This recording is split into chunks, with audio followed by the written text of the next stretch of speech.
Welcome dear friends to the video discussion of 2019 UPSC CSAT paper.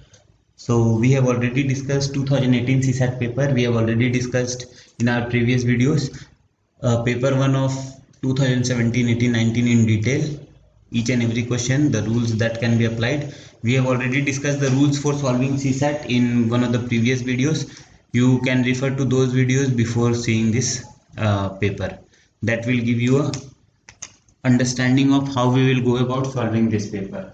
Now coming to this paper, the one thing to note is that we will try to cover the paper, all the 80 questions, and the other thing to note is to understand how we will go about solving the paper.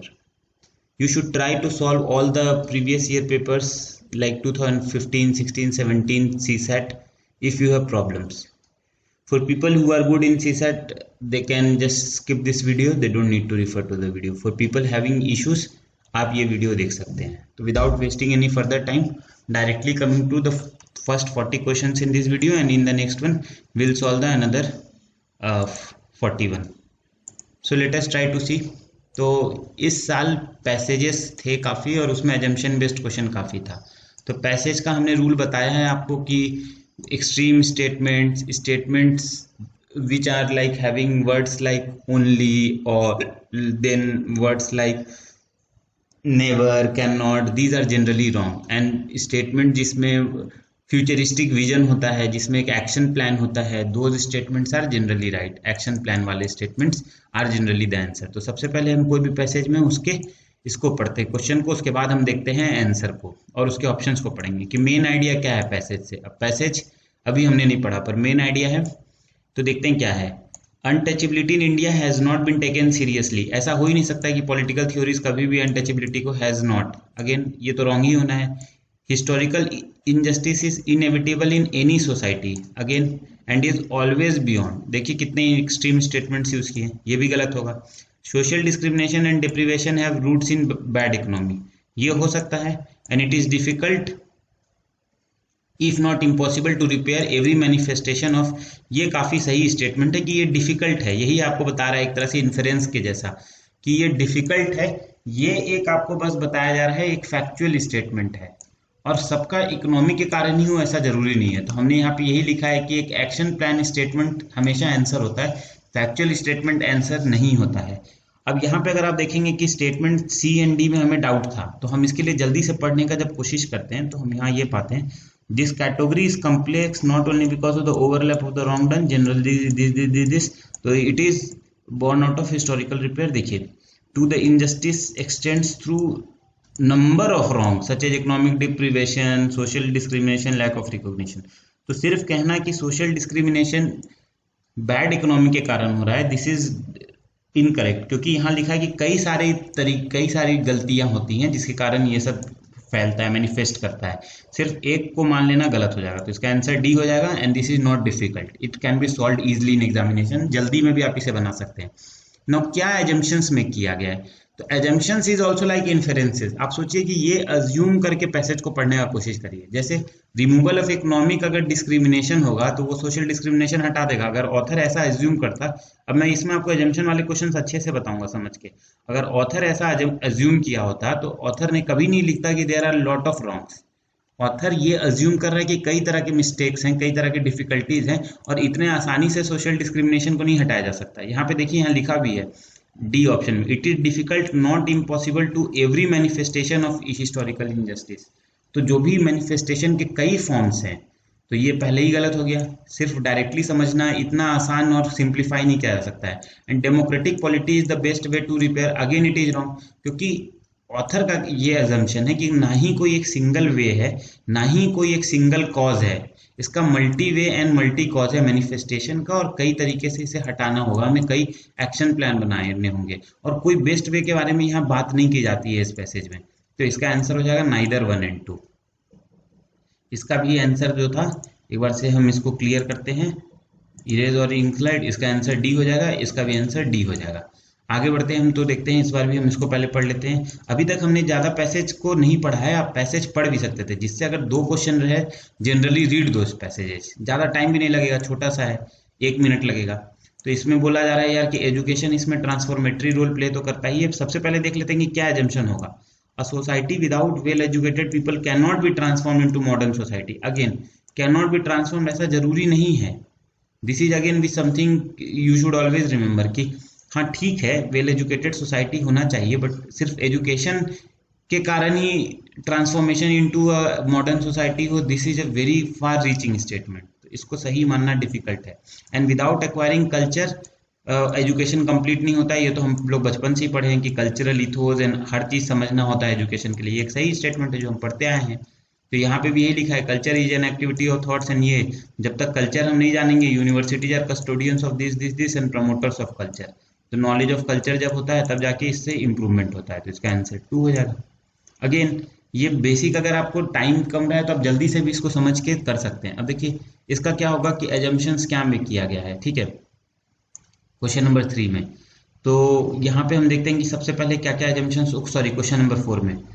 तो यहाँ पे एक एकदम छोटा सा है तो इसको तुरंत पढ़ लेते हैं। सॉइल जो है हमारे नियरली ऑल जिसपे फूड ग्रो करता है, ये वैनिश हो रहा है ईच ईयर, इतना सॉइल लॉस कर रहे हैं हम लोग। This is alarming not just for food producers, मतलब कि इतना, मतलब इसमें अभी बेसिक अभी तक आपको क्या बताया गया कि इतना वैनिश हो रहा है, सॉइल इतना ज़्यादा निपट जा रहा है, सॉइल इरोजन काफ़ी ज़्यादा है इसका ये मतलब, जिससे कि हमें इम्पैक्ट पड़ रहा है सॉइल फूड प्रोड्यूसर्स को। Soil can trap carbon dioxide जिससे कि स्केपिंग, और सॉइल का क्या इंपॉर्टेंस है। तो इसमें 3 चीज बताया गया, importance of soil, soil erosion, और तीसरा क्या बताया गया, सॉइल का ये सॉइल इरोजन, सॉइल इंपॉर्टेंस, और तीसरा नाइट्रोजन फिक्सेशन, ये सब कार्बन डाइऑक्साइड फिक्सेशन। तो अब आप ये देखिए ये स्टेटमेंट, सॉइल इरोजन एंथ्रोपोजेनिक है मेनली, ऐसा कहीं बताया आपको कहीं भी पैसेज में, या एज्यूम किया? ऑथर ने एज्यूम ये किया है कि सॉइल इरोजन हो रहा है, पर ऑथर ने ये कहीं एज्यूम नहीं किया है कि सॉइल इरोजन एंथ्रोपोजेनिक हो रहा है। और हमें पता भी है कि सॉइल इरोजन के नेचुरल एंड दोनों कॉजेज होते हैं। तो मेनली ये लिख देना दिस इज रॉन्ग, ये कहीं एज्यूम नहीं है। जैसे ही 2 गलत होगा आंसर आ जाएगा 3। Sustainable management of soil is, ये माना जा रहा है, ऑथर तो ये मान ही रहा है कि अगर क्लाइमेटिक चेंज इस तरह से जो हमारा कार्बन डाइऑक्साइड को अगर ये ट्रैप करेगा तो अब क्लाइमेटिक चेंज में ये हेल्प्स इन, अगेन हेल्प से कैसा वर्ड है जो कि सही होता है जनरली। और अगर आप पहला भी देखिए, large scale soil erosion is a major reason for food insecurity, ये कहीं नहीं लिखा गया है। ये जरूर है कि सॉइल प्रोड्यूसर्स के लिए इंपॉर्टेंट है, पर वाइड स्प्रेड फूड इनसिक्योरिटी आज जो पूरे जगह फैल रही है ये सिर्फ और सिर्फ सॉइल इरोजन के कारण हो रही है, is a major reason. This is again wrong, this is due to हम गलत तरह का फूड प्रैक्टिसेस, अगर हम कल्टीवेशन गलत कर रहे हैं ये सब हो सकता है, बट सॉइल इरोजन उसका सबसे मेन कारण है। This is not going to help. Again यहाँ पे ये लिखा भी हुआ है कि मेजर रीजन, लार्ज स्केल, अगर ये लिखा रहता है इसी सवाल में कि ये एज्यूम करता है ऑथर कि soil erosion is also one of the reason for wide spread food security, तब ये सही होता। बट यहाँ पे मेजर वर्ड के कारण और लार्ज स्केल के कारण ये गलत है, क्योंकि ऐसा कहीं नहीं मेंशन्ड है, not mentioned anywhere in passage. तो इसका आंसर क्या हो जाएगा 2, 3 ओनली। नाउ अगर हम देखते हैं कि इस तरह से इनइक्वालिटी, सबसे पहले एजम्पशन पढ़ लेते हैं। पहले economic power is the only गलत हो गया, 1 एलिमिनेट हो गया। जैसे ही 1 एलिमिनेट हुआ आंसर आ गया। मैं पढ़ूंगा भी नहीं पैसेज, क्योंकि सिर्फ इकोनॉमिक पावर एकमात्र इनइक्वालिटी का हो ही नहीं सकता है। बाकी आप पढ़ सकते हैं पैसेज अपने टाइम में, इसको इस तरह से सॉल्व किया जा सकता है directly without doing anything this का। तो इसका आंसर क्या हो जाएगा 5 का B, direct elimination of only से ये आंसर आ जाएगा। रूल्स वर्क करता है अगर आप ठीक से लगाएं, अगर आप एग्जाम में कॉन्फिडेंस दिखाएं, इसी तरह से चलता है गाड़ी। Now most logical and rational inference क्या में किया जा सकता है, ठीक है। तो farmers who modernize their methods and diversify their field will be in advantageous position in future. Futuristic statement है, this can be one of the probable, क्योंकि हमने बोला है कि एक्शन प्लान फ्यूचरिस्टिक, इसमें तो वर्ड फ्यूचर दे भी दिया है और बता भी रहा है कि will be in advantageous, must do, will be, shall be, ये सब सही होता है क्योंकि ये सब फ्यूचरिस्टिक है। Climate change will adversely effect crop diversity, ये भी हो सकता है क्योंकि विल ये भी बताया जा रहा है। उसके बाद shifting crops to new will lead to increase in total area and this increase in the total cultivation, ठीक है भाई, ये भी हो सकता है, हम कह नहीं सकते हैं। Climate change is the most important factor affecting the agricultural economy in the future, ये भी हो सकता है, इसमें भी फ्यूचर की बात की गई है। नाउ देखते हैं, अब इसमें हमको पैसेज पढ़ना पड़ेगा, इसका मतलब है क्योंकि इसमें चारों स्टेटमेंट सिमिलर टाइप के हैं। तो पैसेज पढ़ते हैं तो पहला ही लाइन लिखा है कि क्लाइमेट चेंज में एक्चुअली बेनिफिट सम प्लांट, अब यहाँ पे लिखा है climate change will adversely affect the crop diversity, ये गलत हो गया, क्योंकि ये पैराग्राफ यही बताना चाह रहा है कि क्लाइमेट चेंज से कहीं कहीं किसी किसी प्लांट को फायदा भी हो सकता है growing season increasing carbon dioxide के कारण। तो देखिए मैंने यहाँ लिखा भी है कि climate change can benefit also के कारण ये हो गया। फिर देखिए shifting major crops to new land will lead to a great increase word लिखा है, great increase is again an extreme word, इसके कारण ये भी गलत हो गया। अब हमारा बचा 4 या ए में, ठीक है। तो अब हम देखते हैं कि climate change yet other effects of warmer world such as pest this will be less benign, how will the world adopt कैसे करेगा? तो अडेप्ट करने के लिए क्या है कि 2050 तक maize potato will shift in some and the farmers to new crops, ठीक है। सम फार्मलैंड्स में benefit from warming while others नहीं, climate alone does not dictate yield, देखिए यहाँ पे ये लाइन लिखा हुआ है, पॉलिटिकल शिफ्ट दिस ऑल्सो ये। अब यहाँ पे क्या लिखा है, climate change the most important factor affecting the agricultural economy, जबकि यहाँ पे दिया है क्लाइमेट अलोन नहीं करता है, climate dictate but not alone, तो ये भी गलत हो जाएगा।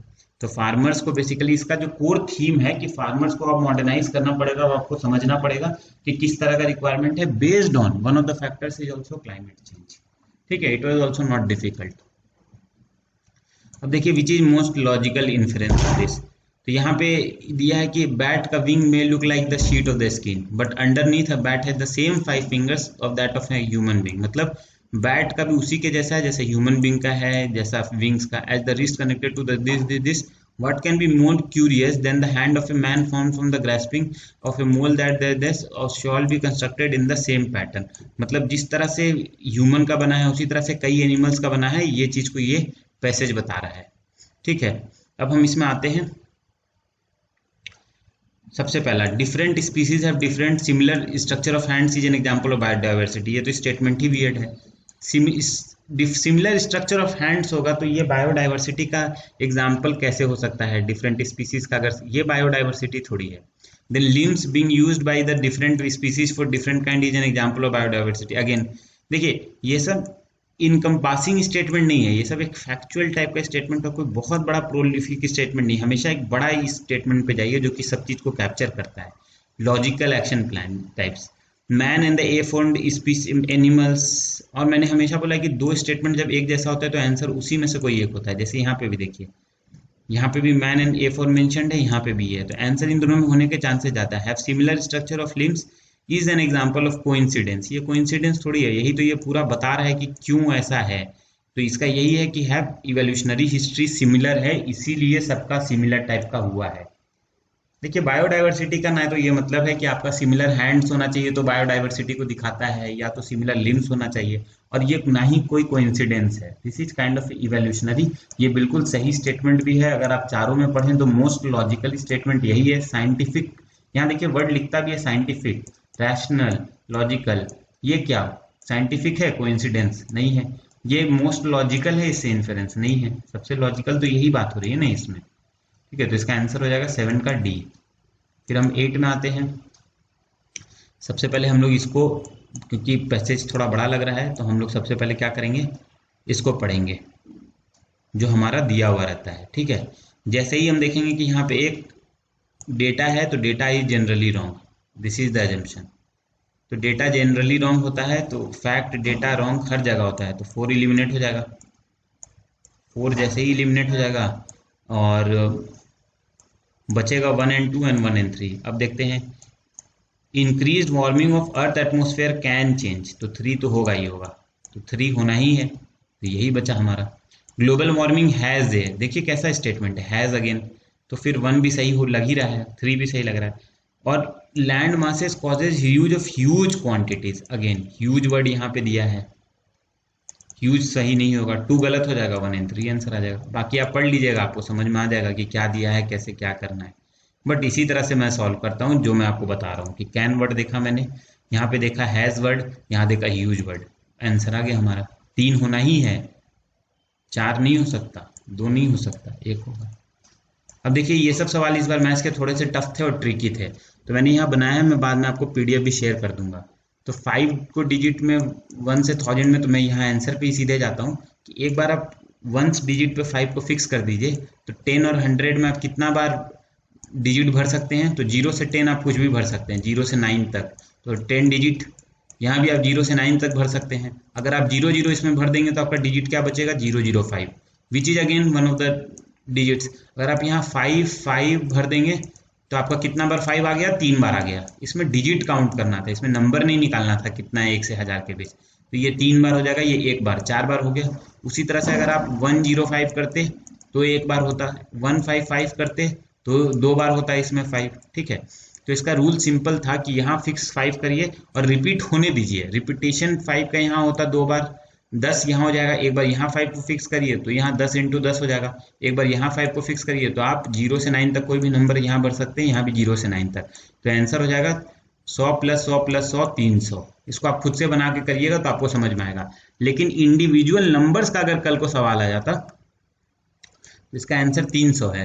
लेकिन अगर इंडिविजुअल नंबर्स कितना बनता है जिसमें 5 होगा, जैसे 255 इज ए नंबर जिसमें 5 है, तो इसका एक बार काउंट करेंगे फॉर द नंबर, लेकिन डिजिट के लिए 2 बार काउंट करेंगे इसको।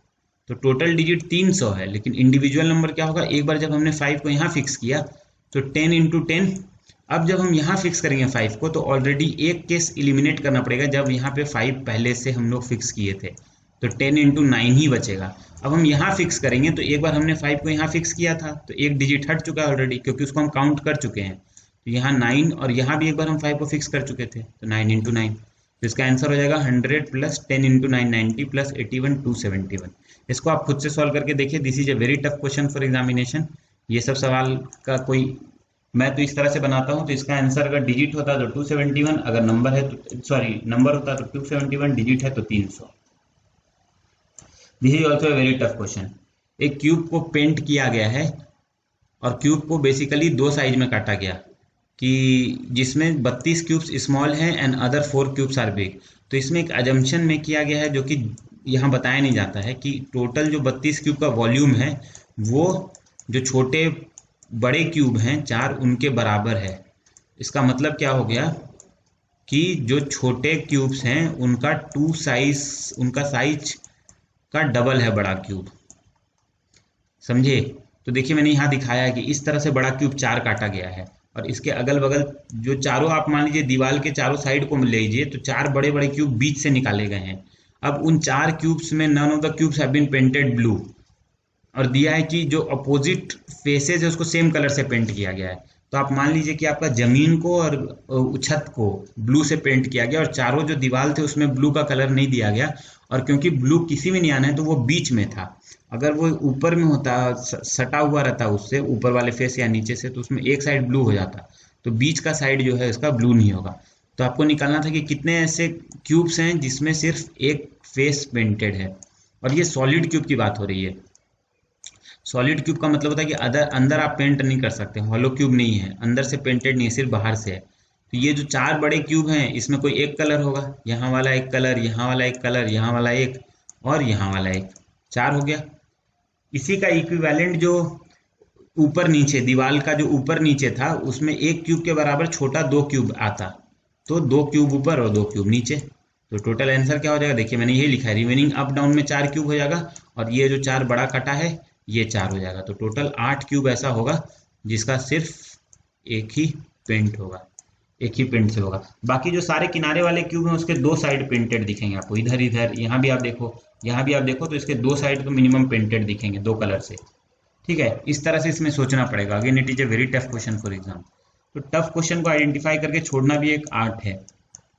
अब हम देखते हैं A and B are 2 heavy steel blocks. ये बहुत इजी क्वेश्चन है कि देखो ए का वेट मान लो 100 किलो है, तो बी का वेट जैसे ही ए पे रखते हैं तो 60% बढ़ जाता है, तो बी का वेट कितना होगा 60, तो ए प्लस बी का 160 हो गया। अब जैसे ही बी हटाते हैं तो बी का वेट जो रिमूव हुआ वो कितना था 60, टोटल वेट कितना था 160 में रिमूव किए हम 60, तो आंसर क्या आ गया 37.5%। This is a very flat and simple question, you should be able to solve this in examination. ये सब भी काफी सिंपल क्वेश्चन है कि एक्स के 3 बच्चे हैं भाई। अब देखिए, हाँ इसमें थोड़ा सा ट्रिक था, इसमें एक अच्छा ट्रिक था। इसमें बोला था कि अप्रैल में 5 मंडे आ रहा है और दूसरा काम, तो मैं अप्रैल वाले को छोड़ देता, मैं देखता कि नवंबर में फिफ्थ थर्सडे है, तो किसी भी महीना का कोई 5th डे हो तो वो 1, 8, 15, 22, 29, तो या तो वो 29th डे होगा 5th थर्सडे, या तो वो 30th होगा 5th थर्सडे। तो पहले हम लोग अज्यूम करेंगे कि 29th 5th थर्सडे था और एक बार अज्यूम करेंगे कि 30th 5th थर्सडे था। इसका डेटा का जरूरत ही नहीं पड़ेगा आपको, आप आसानी से निकाल सकते हैं। इससे आप यही निकालते हैं 5th मंडे से कि 29th एग्जैक्ट था या 30th था, पर मैं वो काम ही नहीं करूंगा, मैं दोनों से निकाल लूंगा। आंसर को तो फिट कर ही सकते हैं हम लोग। तो बोलता है 20 दिसंबर क्या होता, तो अगर 29 थर्सडे होता तो 30 क्या होता, फ्राइडे होता। 1 क्या होता, सैटरडे होता। 1 सैटरडे होता तो 8 सैटरडे होता। 15 सैटरडे होता। 22 सैटरडे होता तो 21 फ्राइडे होता। 20 थर्सडे होता। 20 दिसंबर इज थर्सडे, ऑप्शन में है, हाँ भाई है। अगर हम मानते कि 30 थर्सडे है, एक दिन ज़्यादा, तो फिर 20 क्या होता, वेडनेसडे होता। ऑप्शन में है वेडनेसडे, नहीं है, इसका मतलब थर्सडे आंसर होगा। अगर वेडनेसडे भी ऑप्शन में होता तब हम इस डेटा का यूज़ करते मंडे वाला, यहाँ तो डायरेक्टली आ जा रहा है। So this question become simple. अब देखिए ये क्वेश्चन मैं बार बार आपको बोलता हूँ कि इसको ध्यान से बनाइए कि some cats are rats, some rats are cats. तो ऐसे करके बना लिए कि भाई ये रैट है और ये कैट है। फिर सम कैट्स आर डॉग। अब ये ऐसे भी बना सकते हैं आप डॉग को इधर भी, और आप डॉग को ऐसा भी बना सकते हैं कि वो रैट से भी ओवरलैप करे। This is something which you can always do, ऐसा ही बनाना चाहिए आपको। No dog is a cow, तो काउ ऐसा भी हो सकता है इधर, काउ बाहर भी हो सकता है, काउ इधर भी हो सकता है। अब हम देखते हैं कि क्या क्या कंक्लूड कर सकते हैं कि no cow is a cat, ऐसा जरूरी नहीं है ना, यहाँ पे भी काउ हो सकता था और वो डॉग से बाहर होता तो काउ और कैट में सिमिलैरिटी हो जाता। No dog is a rat, ऐसा जरूरी नहीं है, डॉग और रैट यहाँ से मैच कर सकता था, ये भी गलत हो जाएगा। सम कैट्स आर रैट्स, ये तो बिल्कुल होना ही है क्योंकि यहीं पे दिया है कि some cats rats are cats, तो some cats are also rat, तो इसका आंसर सी हो जाएगा। मैंने यहाँ यही बनाया है। अब इसका एक ट्रिक मैं बताता हूँ आप लोग को, जिसको जनरली टफ लगता है ये सब, कि नो वाले जनरली ऑप्शन गलत होंगे, कि कोई no this is this, no this is that, मैंने यहाँ लिखा भी है कि no this is that is generally wrong and some वाले सही होते हैं। यही तो हमने प्रीलिम्स के पेपर 1 में भी बोला था कि सम वाले जनरली सही होंगे, क्योंकि सम होने का चांसेस होता है ना, नो होने का चांसेस तो आप बोल रहे हैं कि कभी नहीं हो रहा है ऐसा, तो ऐसा कोई केस हो सकता है जिसमें ये हो सकता था। जनरली मैं ये बोल रहा हूँ, नहीं तो सेट थ्योरी को तो आपको देख के बनाना ही चाहिए। ठीक है, पैरेललोग्राम की बात हो रही है, यहाँ पे 4 पैरेलल साइड ये ऐसे हो गए और यहाँ पे इस तरह से हमने 4 बना लिए, 1 2 3 4 3 4। तो पैरेललोग्राम होने के लिए क्या चाहिए कि इधर के कोई दो साइड पिक कर ले हम हॉरिजॉन्टल, तो 4 में से 2 पिक करना है, और वर्टिकल 4 में से कोई आपको 2 पिक करना है। तो 4c2 will be 6 and 4c2 will be 6, answer will be 36। Solve किया हुआ है मैंने यहाँ पे राइट हैंड साइड में भी, आप इसको देख सकते हैं। This is a simple question. Her student को असाइन होता है यूनिक नंबर।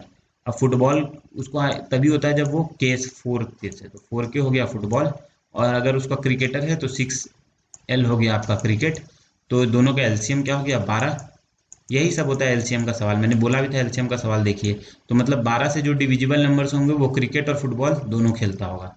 तो 12 से 100 के बीच में कितने डिविजिबल नंबर है, 12 8 जा 96, 8 नंबर है।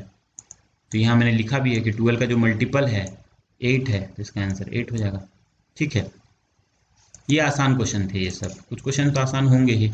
अब 2002 में जो मीनू का एज था उसे 1/3 का भी मत किया करिए, उसको x मानिए। तो मीरा का एज था 3x आपका। ठीक है, जैसे यहाँ पे हमने कोई क्वेश्चन छूटा तो नहीं। अच्छा, क्वेश्चन नंबर 16 में हम आते हैं। When a runner was having 12 kilometre पे जब वो पहुंची तो वो बेसिकली 80% ऑफ द रेस पे थी। 80% मीन्स 4/5x, तो x क्या हो जाएगा, ये 3 से कट जाएगा, x 15 किलोमीटर। Very simple. मेरे पास 9,000 रुपया है, 9,000 रुपया राजू के पास है, जो कि 75% क्या होता है, 3/4। तो मतलब मोबाइल का कितना दाम था, 12,000 रुपया। ठीक है, और उसको 2,000 रुपया और मिला, तो उसके पास कितना हो गया, 9,000 पहले से था, 2,000 और मिल गया, तो उसके पास 11,000 रुपया हो गया। पर 11,000 रुपये से वो मोबाइल नहीं ना खरीद पाएगा अभी भी, तो राजू के पास स्टिल इतना पैसा नहीं है कि वो मोबाइल खरीद पाए। 17 का आंसर क्या हो जाएगा, ए हो जाएगा। इस पेज में हमने सॉल्व किया हुआ है 16 और 17 को। देखिए 16 का आंसर बी, 17 का answer A, he has still less money. 18 पे आते हैं, तो मीनू का एज x मानिए तो मीरा का एज 3x हो जाएगा। अब जैसे जैसे सवाल दिया है वैसे वैसे करते जाइए। 2010 में तो 8 साल का गैप हो गया, तो मीनू का एज x + 8 हो गया, मीरा का 3x + 8 हो गया। अब वो 2 टाइम्स हो गई, तो 3x + 8 2 टाइम्स x, सॉल्व करिएगा x 8 आ जाएगा। मतलब 2002 में मीनू का एज 8 था, तो वो जन्मी कब थी, 1994 में। देखिए ये सब क्वेश्चन में एक ट्रिक मैं बताता हूँ, कभी भी आप रिवर्स को मत मानिए, 1/3 को कैलकुलेशन में लाइएगा ये सब चीज को तो बड़ा दिक्कत होगा। हमेशा x लीजिए और उसका 3 टाइम्स मल्टीपल लीजिए, then it is very easy to solve. ठीक है, अब यहाँ पे भी देखिए कि टोटल यहाँ पे क्या था कि राकेश और राजेश ने 10 बॉल और 10 रैकेट खरीदा। अब भाई टोटल पैसा कितना खर्च किया, 1300 और 1500, तो टोटल पैसा खर्च हुआ 2800, 2800। ठीक है, अब 10 बॉल का जो रैकेट का कीमत है वो 3 टाइम्स द बॉल है, तो बॉल का अगर हम 10 रुपया 10 बॉल खरीदा, पर का दाम x था, रैकेट भी 10 खरीदा, पर का दाम 3x था, तो 10 into x plus 10 into 3x, तो ये 30x हो गया, ये 10x 40x, टोटल पैसा कितना था 2800, तो x कितना हो गया 700, जब आप सॉरी x कितना हो गया 70 रुपया, तो बॉल का दाम 70 हो गया। ठीक है, तो हमें रैकेट का दाम चाहिए था तो 210 हो जाएगा। अब इसका मैं एक हिंट देता हूँ, इसमें बहुत सिंपल सा हिंट था कि भाई जो भी रैकेट का दाम होगा वो 3 टाइम्स बॉल का है, मतलब वो 3 का मल्टीपल है, तो 3 से तो डिविजिबल होगा ही, तो 70 तो नहीं हो सकता है, बचा हमारा ये तीनों हो सकता था। अब देखिए क्वेश्चन के हिसाब से, अगर आप बॉल का दाम अज्यूम करके चले, आपके पास समय नहीं है ऐसे तो मैं बोलूंगा मैथ्स का क्वेश्चन आप बना लीजिए, इजी भी था, लेकिन अगर अज्यूम करिए कि 70 रुपया दाम है तो रैकेट का दाम 210 होगा, दोनों ऑप्शन में है, ये आंसर आ जाएगा। लेकिन अगर आप 90 रुपया मान के चलें इसका दाम, तो 270 होना चाहिए ऑप्शन में, यहाँ 240 दिया, ये गलत, तो इससे भी 210 आ जाएगा आंसर। और कुछ नहीं समझ में आ रहा है तो ऑप्शन फिट करके देख लीजिए कि इसका बॉल का दाम एक बार मान लेते हैं 70 रुपया एक बार, और तब रैकेट का 210 है, और देखते हैं सॉल्व करके सही आता है कि नहीं। ये झूठ मूठ का दिया आपको कि राकेश का 1300 रुपया और राजेश का 1500, ये दोनों मिला के इन्वेस्ट कर रहा है 2800, यही इंपॉर्टेंट है, अलग अलग नहीं हो रहा है, दोनों मिल के खरीद रहे हैं। ठीक है, इस चीज को ध्यान रखिएगा। ठीक है, ये सॉल्व हो गया, आगे बढ़ते हैं। अगला क्वेश्चन काफी ट्रिकी है और काफी अच्छा है, this is one of the better question in this entire paper I would say. Question number 20,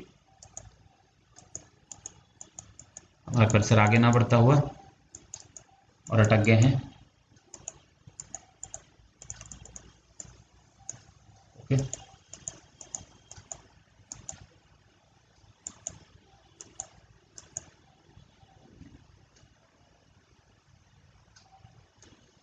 ठीक है, क्वेश्चन नंबर 20 पे आते हैं। मैंने 20 को आराम से सॉल्व किया, ऐसी इजीली सॉल्व करना था कि 100 पार्टिसिपेंट्स से आपके टोटल राइट हैंड साइड में देखिएगा 70 इंडियंस हैं, 30 नॉन इंडियंस हैं, इससे ये पता चल गया। अब 60 पार्टिसिपेंट वेजिटेरियन है, फिर से ऐसे बनाइए 100 और 40 नॉनवेज हो गए, बिल्कुल एकदम सिंपल इस तरह से ट्री बनाया करिए, तभी बनेगा ये सब सवाल, खिचकिच करने से नहीं बनेगा सवाल। 40 नॉनवेज होंगे ही होंगे, अगर 60 वेज हैं तो 40। अब पहला सवाल क्या कहता है कि एटलीस्ट 30 इंडियन वेजिटेरियन खाते हैं, तो हम लोग देखते हैं कि अगर सिंस 40 नॉनवेज हैं तो मान लीजिए कि पूरे के पूरे इंडियन नॉनवेज ही खा रहे हैं, यहाँ एटलीस्ट वेजिटेरियन लिखा है, तो हम लोग मानेंगे क्या कि सब नॉनवेज हैं इंडियंस, तो सारे इंडियंस भी अगर नॉनवेज हो जाएं तो 70 इंडियन है और 40 ही लोग नॉनवेज खा सकते हैं, तो 40 ही इंडियन नॉनवेज खा सकते हैं मैक्सिमम, तो 30 इंडियन को तो वेज खाना ही पड़ेगा ना, 70 माइनस 40, तो ये वाला स्टेटमेंट सही हो गया कि कम से कम 30 को, और क्या है कि एटलीस्ट 10 इंडियन नॉनवेज खाते हैं, तो फिर से वैसे ही देखिए कि 70 इंडियंस हैं और 60 वेज थाली है, तो कम से कम तो 10 इंडियन को नॉनवेज खाना ही पड़ेगा ना, 60 वेज खा पाएंगे और 10 नॉनवेज। एटलीस्ट का क्वेश्चन, इसलिए आप मैक्स के साथ जाइए कि मान लो कि सब वेज खाता है एक बार, और एक बार मान लो कि सब नॉन वेज खाता है, तो ये भी सही है, ये भी सही है, इसका आंसर सी हो जाएगा। अच्छा क्वेश्चन था, ब्यूटीफुल था। ठीक है, अब हम देखते हैं कि 21 का क्या है कि कौन सा आइडिया सबसे लॉजिकल है, तो इसका है development of enabling technology can be a big boost to manufacturing sector. ठीक है, कैन बी एक अच्छा है, लेकिन यार टेक्नोलॉजी का अगर होगा, यहाँ इंटरनेट ऑफ थिंग्स की बात हो रही है सबकी, तो सिर्फ मैन्युफैक्चरिंग सेक्टर को क्यों करेगा, ऑटोमोबाइल्स है, एक्सपोनेंशियली है, ये सब है, मतलब करेगा, ऐसा नहीं है कि इसको मान सकते हैं, पहला बार में तो मान ही सकते हैं। कैन वर्ड भी दिया हुआ, is not yet fully adopt, not yet, ये सब हमेशा गलत होता है। लाइफ बिकम्स मोर कंफर्टेबल, मैंने बोला था मोर लेस कंफर्टेबल, ये सब डेवलपमेंट ऑफ चिप, ऐसा जरूरी थोड़ी है आईओटी के आने से एकदम हम कंफर्टेबल, किसी को तो दिक्कत भी हो रहा है भाई, और ऐसा यहाँ कहीं नहीं दिया है कि लाइफ का कंफर्ट बढ़ता है, पढ़िएगा तो। As we go digital we must recognise, देखिए again huge threat to the this coming from, this is a, these two again are futuristic statement, और इसमें must भी है, जो कि हमने बोला भी है कि must do this, will do that, इस तरह का होता है। अब देखिए यहाँ पे क्या दिया है लास्ट में, दिस क्लास ऑफ, जो इंटरनेट ऑफ थिंग्स हो रहा है, चीप हो रहा है, जिसके कारण एप्लीकेशंस आ रहा है, thermostat security and personal convenience, devices सबका पार्ट बन जा रहा है ये. So computer trackers, certain medicinal plants and these implant this, the internet of things is expected to exponentially. However, security challenges are daunting. Security challenge पे काफ़ी last में इसका फोकस यही है लॉजिकली. तो यहाँ पे यही है कि we must recognise the internet security word. Key word क्या है कि मेन वर्ड को पकड़िए. यहाँ भी सिक्योरिटी की बात हो रही है, यहाँ भी सिक्योरिटी फर्स्ट या लास्ट जो होता है वो उसमें बता देता है अपना कि हमारा क्या थीम है. और थीमेटिक समझ में आ ही रहा है. वो बोल रहा है कि इंटरनेट ऑफ थिंग्स सब अच्छा है लेकिन सिक्योरिटी एक मेजर क्राइसिस है जिससे हमें करना होगा. ठीक है. क्वेश्चन नंबर 22 में आते हैं. इसमें क्या दिया है? Globalisation is not in the interest of India. ऐसा कभी हो सकता है? पहले भी वैसे भी नॉट वर्ड है, ये तो ये वियर्ड है. India should be careful to protect digital sovereignty. Again should be careful. हाँ ठीक है भाई, ये बोल रहा है कुछ होना चाहिए. अगेन फ्यूचरिस्टिक तरह से बोल रहा है, एक्शन प्लान बोल रहा है कि हाँ इंडिया का ये एक्शन प्लान होना चाहिए. India should charge monopoly rents from multi come big data. ये तो बिल्कुल गलत है. हम रेंट चार्ज करने लगे मोनोपोली रेंट बिग कंपनी से for exchange of big data. ऐसा कभी करना चाहिए क्या? Should be careful is an action and should charge is something which is wayward. अगर आप इसको पढ़िएगा भी तो आपको समझ में आएगा. The loss of the big data from India is proportional to the degree of the foreign trade. Again it is a factual kind of a statement. ठीक है. तो अगर आप इस पैसेज को आप पढ़िएगा, हो सकता है ये भी हो जाए. तो हम देखते हैं कि क्या है. लेकिन डिजिटल सोवेरेनिटी ये सब की बात हो रही है. With the structuring of this it is little surprise that trade negotiations are this big data is freely collected and mined from converted into digital. In this intelligence begins to control in different large foreign company for example cab. This is intelligence public transport. और ये कर रहा है. मतलब आपको क्या बोलना चाह रहा है कि डिजिटल के साथ अब क्या हो रहा है कि ट्रेड नेगोशिएशंस अब प्रीएम्प्टिवली कोलोनाइज करने के लिए. This is the key word, is an attempt to preemptively colonize it. सबसे इंपॉर्टेंट वर्ड है कोलोनाइज. और इसीलिए यहाँ पे बात किया जा रहा है डिजिटल सोवेरेनिटी की. आप खुद ही सोचिए कि ये पैराग्राफ आपको क्यों दिया गया कि डिजिटल फिनोमेनन बढ़ रहा है, सब कुछ अच्छा हो रहा है, लेकिन डिजिटल कॉलोनी बनने की बात हो जा रही है. बिग डेटा और ये सब उसको बस सपोर्ट करने के लिए यहाँ दिया है. जो कोर थीम है पैसेज का वो ये है. ये हमेशा समझना चाहिए कि वो बड़ा पिक्चर क्या दिख रहा है. लार्जर पिक्चर देखिए, इनकम्पासिंग पिक्चर. अब देखिए कि ये क्या है कि implied by the this big data is ए की रिसोर्स इन. ये सही है, ये हो सकता है. बिग डेटा तो डिजिटल स्पेस में एक बड़ा रिसोर्स बन ही रहा है. ईज वैसे भी है. Big companies create big data गलत. छोटा कंपनी भी बिग डेटा ला सकता है. ऐसा कोई बिग डेटा का ये नहीं दिया है कि बिग कंपनीज को ही करना पड़ेगा. Access to big data is prerogative of developed. गलत. इंडिया भी एक्सेस कर सकता है big data. Access and processing of big data is a characteristic of developed. गलत. सब लोग कर सकता है एक्सेस एंड प्रोसेसन. इसका आंसर सीधे ये हो जाएगा. बिना पढ़े आप इसको सॉल्व कर सकते थे. इसमें कोई ये नहीं है. ठीक है. सारे कंपनीज कर सकती है big data. Not a productive of the developed and similar to C. तो इसका आंसर क्या हो जाएगा? A. A is the answer. यहाँ पे आता है corollary. Supporting small farmers is an important of any agenda regarding of the ये सस्टेनेबल. तो हाँ भाई, स्मॉल फार्मर्स को तो हमें सपोर्ट करना पड़ेगा ही. और ये फ्यूचरिस्टिक भी और एक एक्शन प्लान भी है. ठीक है. पुअर कंट्रीज है. और यहाँ पे एनी वर्ड इसलिए डाला गया कि किसी भी एजेंडा में ये होगा ही होगा. मैं हमेशा ये बोलता हूँ कि एक्सट्रीम वर्ड्स को पढ़ के देखिए कि लाइन आपका कैसा कंप्लीट हो रहा है. ऐसा नहीं कि बस एनी वर्ड देखे और कूद गए. सोचिए पहले लाइन कैसा कंप्लीट हो रहा है, वो भी मैं हमेशा देखता हूँ. देखिए, poor countries have little role to play in mitigation. कैसे हो सकता है भाई? पुअर कंट्रीज को भी तो अपना रोल प्ले करना ही पड़ेगा ना. और only small land hold farmers can ensure food security. ऐसा थोड़ी है सारे फार्मर्स को करना पड़ेगा. ये गलत हो गया, ये भी गलत हो गया. Due to large number of farmer household India will not have food security in the foreseeable future. ऐसा थोड़ी है. फूड सिक्योरिटी प्रॉब्लम तो इंडिया को हो ही रहा है और इंडिया को और होने वाला है. Will not have, again not have हमेशा जनरली गलत होता है. तो इसका आंसर क्या हो जाएगा कि स्मॉल फार्मर्स को हमको सपोर्ट करना है. इसमें यही चीज बताई जा रही है कि भाई आपको कोई भी क्लाइमेट चेंज का, कोई भी सस्टेनेबल डेवलपमेंट का बात होता है उसमें फार्मर्स को सपोर्ट करना है. स्मॉल, देखिए यहाँ पे दिया भी है स्मॉल होल्डर फार्मर. अगर आप सेम वर्ड को देखेंगे तो आपको दिख भी जाएगा. हैव नाइदर दिस, तो उसे हमें प्रोटेक्ट करना ही होगा. और यहाँ पे देखिए only small can solve in food security दिया था. यहाँ पे लिखा भी है कि सिर्फ 41% वो लोग प्रोड्यूस करता है स्मॉल. तो वो लोग पूरा फूड सिक्योरिटी कैसे करता? फिर क्वेश्चन नंबर 25 पे आते हैं कि ये पैसेज क्या इंप्लाई करता है कि पोटेंशियल फूड सिक्योरिटी प्रॉब्लम होने वाला है या इनसिक्योरिटी फूड सिक्योरिटी प्रॉब्लम होना चाहिए. तो इनसिक्योरिटी भी ठीक है. तो हाँ भाई, पोटेंशियल है. हमेशा याद रखिए ये सब वर्ड तो फ्यूचरिस्टिक है. India will have to strengthen it disaster management capability. बिल्कुल. फूड सिक्योरिटी इश्यूज होगा, रेनफॉल आएगा, ये सब आएगा. यहाँ लिखा भी एक वर्ड कैन स्पेल डिजास्टर. तो डिजास्टर वर्ड भी था तो इंडिया को डिजास्टर, क्योंकि इसमें 2 क्वेश्चन थे तो ये पैसेज आप पढ़ लेते एक बार. तो वही लिखा है कि फार्मर्स कैन नॉट हैव ये only on rainfall and temperature and extreme weather conditions बढ़ रहा है, तो अपना डिजास्टर मैनेजमेंट कैपेबिलिटी को स्ट्रेंथन कर लेना चाहिए। Again a futuristic action plan, और एक पोटेंशियल है कि ये फूड इनसिक्योरिटी होता है। Again a futuristic statement, answer is C correct option. आगे बढ़ते हैं, इसमें एक ही क्वेश्चन है तो पैसेज पढ़ने का उतना जरूरत नहीं है। लेटस से कि इसका लेकिन क्या दिया है, ठीक है, 26 का।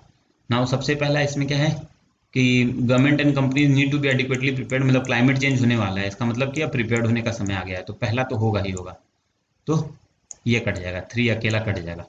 अब हम देखते हैं extreme weather condition will reduce the economic growth of the assumptions. Extreme weather तो अभी हम कह नहीं सकते, इसको रोक देते हैं। अगला देखते हैं कि ignoring climate change is a huge risk for investor, तो ये तो होता ही है, तो ये भी कट जाएगा। अब बचा ये दो कि भाई ये है, ये दोनों में जनरली अजम्पशन में पैसेज पढ़ लेना चाहिए, ये भी एक है, लेकिन ये दोनों तो होगा ही। अब देखते हैं क्या दिया है इसमें, क्योंकि हम इसको एलिमिनेट कर पाते हैं कि नहीं कर पाते हैं, इसके लिए देखते हैं। Now see, a changing climate and a eventual effort of governments to deal with it could have big impact on investors return, ठीक है। Now, companies that produce or use large amount of fossil fuel will face higher taxes and regulatory burdens. Some energy producers may find it impossible to exploit their known reserves, and with the use of the stranded reserve deposits of the oil that to be left, other company industries could be affected by the economic damage due to extreme weather. तो यहाँ क्या लिखा है, ये author क्या मान रहा है कि क्लाइमेट चेंज एक बहुत बड़ा फैक्टर आ रहा है, जिसके कारण कंपनीज को उसको डील करना बहुत ज़रूरी है। जैसे एनर्जी प्रोड्यूसर्स हैं, उनको अभी जो रिसोर्सेज हैं उससे करना पड़ेगा, तो रिसोर्स कम रहा है, वो एक प्रॉब्लम हो रहा है कि अब बचा हुआ सिर्फ इससे करना पड़ेगा। दूसरा कि क्लाइमेट चेंज से करना पड़ेगा। तीसरा कि एक्सट्रीम इकोनॉमिक वेदर जो हो रहा है, तो यहाँ पे जो दिया है कि extreme weather condition will reduce the economic growth of governments and companies in future. Now अब यहाँ का क्या प्रॉब्लम है, इसका ऑथर ये मानता है इस क्वेश्चन में कि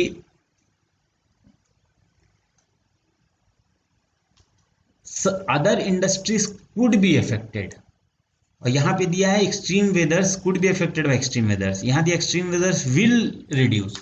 ना देखिए, कुड बी अफेक्टेड और विल रिड्यूस, एक तो सारी कंपनीज उससे अफेक्ट नहीं होंगे, और कुड रिड्यूस हो सकता है कि वो रिड्यूस कर दे। अभी का प्रॉब्लम क्या है हमारा कि भाई जो हमारे रिसोर्सेज हैं वो काफी घटते जा रहे हैं, जो हमारा ये हो रहा है, इसलिए टू कोई वो अज्यूम नहीं कर रहा है। टू अपने में एक सही लाइन हो सकता है, बट इसका एजम्पशन नहीं है ऑथर का, तो डी भी गलत हो जाएगा, आंसर सी हो जाएगा, क्योंकि ऑथर सिर्फ अज्यूम कर रहा है कि कुछ कंपनीज उससे हो सकती हैं, और ये जो लाइन है ये बोल रहा है कि ऑलमोस्ट, मतलब कि सारी विल रिड्यूस इकोनॉमिक ग्रोथ, सीधे बोल रहा है ये। तो इस चीज को आपको समझने की जरूरत है, ये काफी ट्रिकी था, उससे हिसाब से डिफिकल्ट था ना। 27 में आते हैं, तो देखिए 27 में क्या है कि ये एजुकेशन के बारे में बात करता है, और ये बात कर रहा है कि भाई एजुकेशन में अभी इगैलिटेरियन नहीं है एजुकेशन हमारा, तो द प्रेजेंट इंडियन, इसमें क्या एजम्पशन में किया गया है कि Indian education is unable. Author का मानना है कि अभी का जो सिस्टम है वो एबल नहीं है। क्यों एबल नहीं है? क्योंकि इगैलिटेरियन सोसाइटी के लिए, क्योंकि the idea of egalitarian with the equality of opportunities primary goal appears to be outside the space of the private schools, therefore the imposition of the quotas which is sometimes justified. ये जो word है ना, sometimes justified, ये author के आपका assumptions को दिखाता है कि ऑथर का कहना है कि जो इगैलिटेरियन सोसाइटी हम बना, इगैलिटेरियन सोसाइटी अभी नहीं है। दूसरा वो कहता है इसके कारण जो कंपलसरी एजुकेशन एक्ट आया उसके कारण प्राइमरी गोल इगैलिटेरियन सोसाइटी का बनाना प्राइवेट स्कूल्स पे भी थोपा जा रहा है, जो कि हैज लेड टू, जिससे रेसिस्टेंस हुआ है, जो कि जस्टिफाइड उसको लगता है ऑथर को। तो ये यही कह रहा है, making equality of opportunity a reality in fundamental goal of Indian education system is not correct, क्योंकि ऑथर का एजम्पशन है कि ये नहीं है गोल, फंडामेंटल गोल। फंडामेंटल गोल, प्राइमरी गोल, इस पूरे प्राइमरी गोल में इंटायर एजुकेशन सिस्टम का नहीं है, इसमें प्राइवेट स्कूल्स नहीं शामिल हैं। और ऑथर का ये भी कहना है कि प्राइवेट स्कूल नहीं शामिल है, वो सही है, वो जो रेसिस्टेंस हो रहा है प्राइवेट स्कूल का वो जस्टिफाइड है किसी लेवल में, तो ये स्टेटमेंट गलत हो जाएगा। इसलिए ऑथर कहता है कि आज का एजुकेशन सिस्टम इगैलिटेरियन नहीं देना चाह रहा है। देखिए हम लोग को ऐसा लग सकता है, ये पैसेज थोड़ा सा ट्रिकी था कि कोई भी आदमी बोलेगा कि इगैलिटेरियन चाहिए, पर ऑथर ने इसमें अलग पर्सपेक्टिव दिया है कि नहीं भाई, इसमें डिफरेंट है लोगों का सोशियो इकोनॉमिक स्टेटस। इस और ऑथर ये भी नहीं कहता है कि एबॉलिशमेंट ऑफ द ये private education can is the only way to ensure egalitarian society.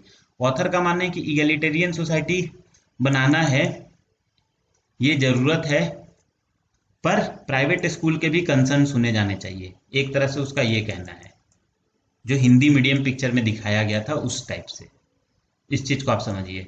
एक तो यहाँ ओनली वे टू इंश्योर कभी भी होगा तो 3 तो गलत हो ही जाएगा, 1 भी गलत हो जाएगा, आंसर 2 बचेगा। इसीलिए और अभी का जो है वो मानता है कि अभी का हमारा जो है वो enable to provide egalitarian society है, ये चीज सही है। ठीक है, आई थिंक इसमें अब आपको कंफ्यूजन नहीं होना चाहिए। आप समझ लीजिए इसको अच्छे से, because these things have to be very clearly understood. Confusion होगा तो फिर गलत होगा अगले एग्जाम में। अब देखिए कि क्रूशियल और ये क्या है, टीबी क्यूरेबल नहीं इंडिया में, ये तो गलत है। Curing TB requires more than diagnosis, ठीक है, हो सकता है, रिक्वायर्स दिया है। Is deficient government can poor people have no access to treatment, तो टीबी ठीक कैसे हो रहा होता? India will be free from TB only when poverty alleviations are effectively, ये तो देखते हैं यहाँ पे क्या लिखा है। टीबी देन डिवास्टेड, टीबी का एक प्रॉब्लम है फंडिंग का, लेकिन चल रहा है कि टीबी चल रहा है, ट्रूथ नहीं किल करता है, तो poverty and hunger will kill them.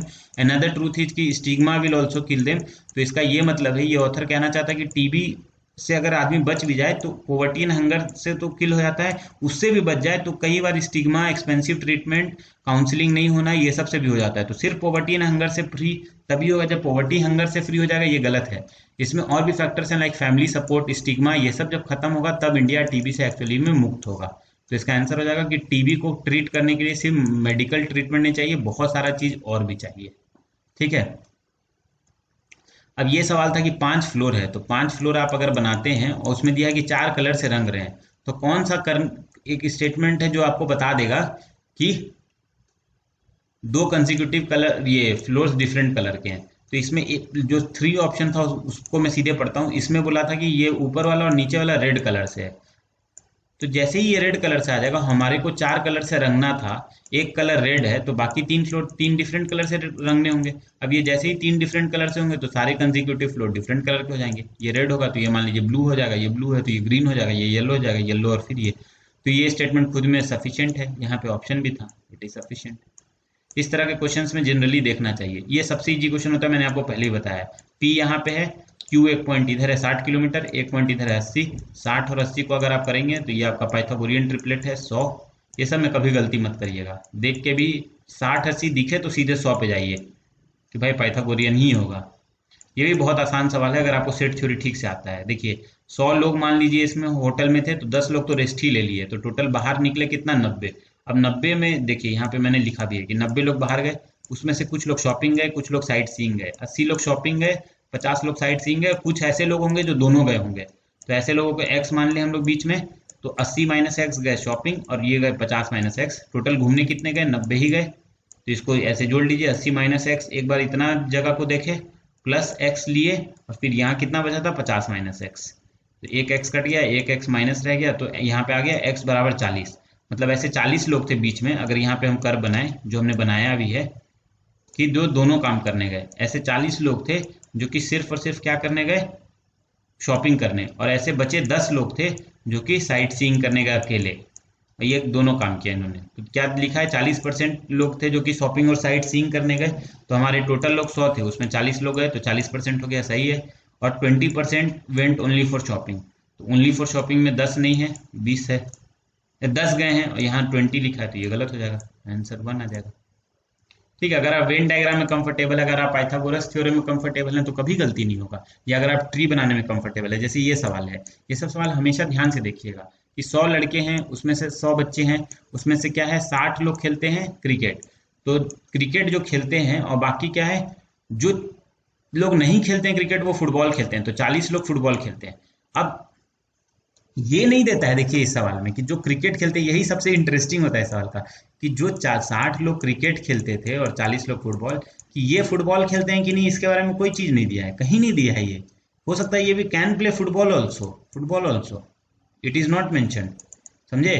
और फिर ये लिखता है कि सारे फुटबॉल प्लेयर के पास 2 व्हीलर है, इन 40 लोग के पास तो 2 व्हीलर है ही है, पर इसके पास भी 2 व्हीलर हो सकता है। क्वेश्चन ये थोड़ी ना बोल रहा है कि इसके पास 2 व्हीलर नहीं है, इसके पास भी हो सकता है। तो अब हम देखते हैं क्या दिया, 60% of the student do not have 2 wheeler. Again मैंने आपको बोला कि डू नॉट हैव ये सब गलत होता है सेट थ्योरी में। देखिए ऐसे भी देख सकते हैं कि इनके पास तो 2 व्हीलर है ही है, इनके पास भी 2 व्हीलर हो सकता है, तो पहला गलत हो गया।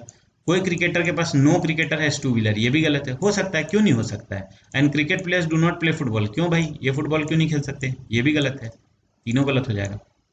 तो यहाँ पे ये भी दिया है, देखिए क्वेश्चन में, can not be drawn conclusion, again ये सब वर्ड पकड़िएगा, दिस इज द कैच। तो तीनों में से तीनों हम कंक्लूड नहीं कर सकते हैं, इसका आंसर ये हो जाएगा। आप पैनिक करने लगेगा, अरे तीनों गलत है, ऐसा तो नन ऑफ दिस है ही नहीं, यहाँ कैन नॉट है वर्ड। याद रखिए, जनरली मैंने रूल ऑफ थंब बताया, नो, नॉट, ये सब हमेशा गलत होता है जनरली सेट थ्योरी में, और जो सही होता है वो होता है सम, दिस दिस दिस। ठीक है, अगला क्वेश्चन में आते हैं, इसको इरेज कर लिया जाए, काफी कुछ हो गया यहाँ, चलिए छोड़िए। रेशियो द 2 डिजिट नंबर, ये बहुत सिंपल है यार, 2 डिजिट का नंबर है, 10x प्लस वाई मान लीजिए, और उसको पलट दिए तो 10x plus y, 10y plus x, ratio 4:7। आप सॉल्व करिएगा ऐसे करके, दोनों को क्रॉस मल्टीप्लाई करके आ जाएगा आपका 2x इक्वल टू वाई आ जाएगा, 2x इक्वल टू वाई। तो अब आपको पता है कि ये y और x डिजिट्स हैं, नंबर नहीं है, तो x को हम 1 रखेंगे तो y 2 आएगा, x 2 रखेंगे, उसी तरह से x को 4 रखेंगे तो मैक्सिमम y 8 जाएगा। ठीक है, x को 5 रखेंगे तो y 0 बन जाएगा। तो अगर हम नंबर बनाएंगे तो एक नंबर 50 बन जाएगा, दूसरा नंबर 5 बन जाएगा, ये 2 डिजिट नंबर ही नहीं होगा, इसलिए मैक्सिमम 48 हो सकता है, और उसका रिवर्स क्या होगा, 84 होगा। अगर हम रेशियो निकालेंगे तो क्या आएगा, 12 सत्ते 12 चौके, तो ऐसा क्या कितना नंबर बनेगा, 4 नंबर बनेगा। यहाँ लिखा भी मैंने x इक्वल टू 1, मतलब 12/21 बनेगा 4:7, 24/42 बनेगा 4:7। तो इस तरह से ये नंबर हो जाएगा, आंसर इसका हो जाएगा 4। ठीक है, अब एक एग्जाम है जिसमें ए ने 20 मार्क्स ज़्यादा स्कोर किया बी से, बी ने 5% कम स्कोर किया था। तो मतलब सिंपल सा क्वेश्चन है कि 5% जो है ऑफ एक्स जो है वो 20 है, तो 5% क्या होता है, 1/20 होता है, इक्वल टू 20, तो एक्स क्या हो जाएगा, 400 हो जाएगा। एकदम सिंपल, कुछ दिमाग ही नहीं लगाना है। अगला क्वेश्चन बहुत ही अच्छा है और बहुत इंपॉर्टेंट है, क्वेश्चन नंबर 35। इसको ध्यान से, कई लोगों का गलत हुआ होगा एग्जाम में। देखिए मैं यहाँ पे अच्छे से इसको एकदम सॉल्व किया हूँ राइट हैंड साइड में, कि सीता और गीता स्विम करने जाती थी, तो सीता डे 1 को गई, 1 जनवरी को दोनों लग गई। अब सीता 2 दिन के गैप पे जाती है, तो 2 जनवरी को नहीं जाएगी, 3 जनवरी को नहीं जाएगी, वो सीधे 4 जनवरी को जाएगी। और गीता कब जाएगी, 2 को नहीं जाएगी, 3 को नहीं जाएगी, 4 को नहीं जाएगी, सीधे 5 को जाएगी। 3 दिन का गैप है ना, तीसरे दिन नहीं जा रही है, गैप है उसका। फिर सीता कब जाएगी, 7 को, फिर 10 को, फिर 13 को, इसी तरह इसका क्या होगा, 5, 9, 13, तो 13 जनवरी को दोनों फिर से मिलेंगे, आंसर आ जाएगा अगर आप इस तरह से करते हैं। अगर आप एलसीएम मेथड से करते हैं तो आपको ये मानना पड़ेगा कि 2 दिन का gap, 2 gap equal to 3 days, वो थर्ड डे जा रही है ना, फर्स्ट को गई तो वो सेकंड को छोड़ी, थर्ड को छोड़ी वो फोर्थ को गई, और 3 दिन का गैप मतलब 4 डेज, इसमें भी छोड़ी और फिफ्थ को गई, तो 3 और 4 का एलसीएम क्या होगा, 12। तो मतलब 12 दिन बाद दोनों एक बार फिर से जाएंगे, पहला दिन गए थे फर्स्ट को, उसके बाद 12 दिन उसमें जोड़ दो, तो 13 दिन, 12 दिन के गैप के बाद 13वें दिन पहुंच जाएंगे लोग। ठीक है, अभी हेड स्टार्ट वाला क्वेश्चन है, ये भी आसान होता है इसका अगर आपको ठीक से ट्रिक आता है। ये देखिए, अगर 1000 मीटर चलता है एक्स, तो वाई को 40 मीटर का अहेड देता है, तो वाई उतना टाइम में 960 मीटर कर पाता है। ठीक है, और z जो है, टाइम तो इक्विवेलेंट है, z उसमें कितना कर पाता है, 936 ही मीटर कर पाता है, क्योंकि 64 मीटर का वेट है। क्यों, क्योंकि z थोड़ा धीमा चलता है, y थोड़ा उस z से तेज चलता है, और x सबसे तेज चलता है, इसलिए वो ज़्यादा डिस्टेंस कवर कर पा रहा है। 1000 कर रहा है तो ये इतना, ये इतना। अब ये बोलता है कि अगर ये दोनों रेस करते तो z को कितना का हेड स्टार्ट y देता। अब अगर आपको गेस करना है सिंपल एग्जाम में, अगर आपको नहीं समझ में आ रहा है कुछ, तो देखिए कि दोनों के बीच का डिफरेंस कितना है, 960 और इसका 24, तो आंसर इसी के आसपास होगा। देखिए 25 एक आंसर है, तो 25 के लिए जाइए, यही आंसर निकलेगा। लेकिन इसका रूल क्या है, कि रूल इसका सिंपल है कि 960 जो y चल रहा है वो इक्विवेलेंट किसके है, 936 ऑफ z। अगर 960 मीटर कवर करता y, तो 936 ही मीटर z कवर करता। तो अगर 1000 मीटर y कवर करना हो पूरा रेस, तो z कितना कवर करेगा, 936 डिवाइडेड बाई 960, जो मैंने यहाँ किया है, देखिए यहाँ लिखा भी है, इंटू 1000। तो मतलब b उसको आगे कितना, मतलब कम करेगा उससे, तो b उसको उतना आगे भेज सकता है कि जाओ भाई तुम आगे से रेस स्टार्ट करो। तो 1000 माइनस 1000 इंटू ये करेंगे, 1000 बाहर निकालेंगे हम लोग, तो ये आ जाएगा 1000। मैं आपको थोड़ा कैलकुलेट करके दिखा दूं, 1 माइनस 934 बाई, इसलिए ऐसा डेटा दिया गया था, सॉरी, हाँ 960। अब अगर आप इसको ये करिएगा, यहाँ 934 होगा, सॉरी, तो यहाँ देखिएगा अगर आप, तो 960 माइनस 934 क्या आ जाएगा, 936 होगा, 64 डेज था ना, मैं यहाँ गलती कर दिया, 936 वैसे ही, तो 24/960 आ जाएगा। 24 का ये मल्टीपल है 1/40, और 1000 से मल्टीप्लाई करेंगे तो ये आ जाएगा 25, आंसर आ जाएगा 25। टफ नहीं था ये। x दिया है 25 से बड़ा होगा, तो x मान लीजिए कम से कम 25 हो, और y दिया है 40 से छोटा होगा, ज़्यादा से ज़्यादा 40 हो, तो y माइनस एक्स ज़्यादा से ज़्यादा क्या हो सकता है, y maximum minus x minimum 15, तो y माइनस एक्स को तो 15 या उससे छोटा ही होना पड़ेगा। एकदम लॉजिकल है, कुछ दिमाग नहीं लगाना है, सिंपल क्वेश्चन है। यहाँ मैंने बना भी दिया है, मैं शेयर भी कर दूंगा PDF. Ina was born 4 years after her parents marriage. यहाँ सॉल्व किया है मैंने कि ईना का मान लो x है, तो ईना का भी दिया भी है x कितना है, 13 साल की ईना है, ठीक है। ईना 13 साल की है, उसकी माँ कितना साल की होगी, her mother is 3 years younger to father and 24 year ये ओल्डर, तो मदर कितनी की हो गई, 13 + 24 37 की, पापा कितने के हो गए, 40 के। अब क्या देता है कि ईना अपने पेरेंट्स के मतलब 4 साल बाद जन्मी, तो 4 साल इधर और जोड़ दो, मतलब ईना टोटल पेरेंट्स का शादी किए कितना हो गया, 17 साल, पिताजी की उम्र है 40, मतलब उन्होंने 17 साल पहले शादी की, मतलब उन्होंने 23 साल में शादी की, आंसर आ जाएगा। नौ हम 8 मोबाइल खरीद सकते थे, हर मोबाइल का अगर दाम 10 रुपया था, तो हमारे पास 80 रुपया था खरीदने के लिए, पर हमें उन्होंने टोटल 10 मोबाइल दे दिया, तो उन्होंने 100 रुपये का चीज़ 80 रुपये में दे दिया, मतलब उन्होंने 20 रुपये छोड़ दिया 100 रुपये पे, कितना डिस्काउंट दिया, 20% दिया। ये सब बहुत इजी है, इसलिए मैं इसे बता रहा हूँ आपको। एवरेज है 100 स्टूडेंट का 40, मतलब टोटल कितना है 40 × 100 4000।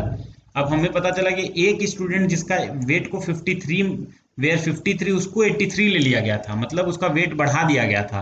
तो अगर हम सही करेंगे तो एवरेज घटेगा ही घटेगा 40 से, तो ये गलत हो जाएगा, ये गलत हो जाएगा। अब देखिए एक ऑप्शन दिया 40.3, मतलब 0.3 का अंतर आ रहा है, तो दूसरा ऑप्शन सही होगा घटने वाला।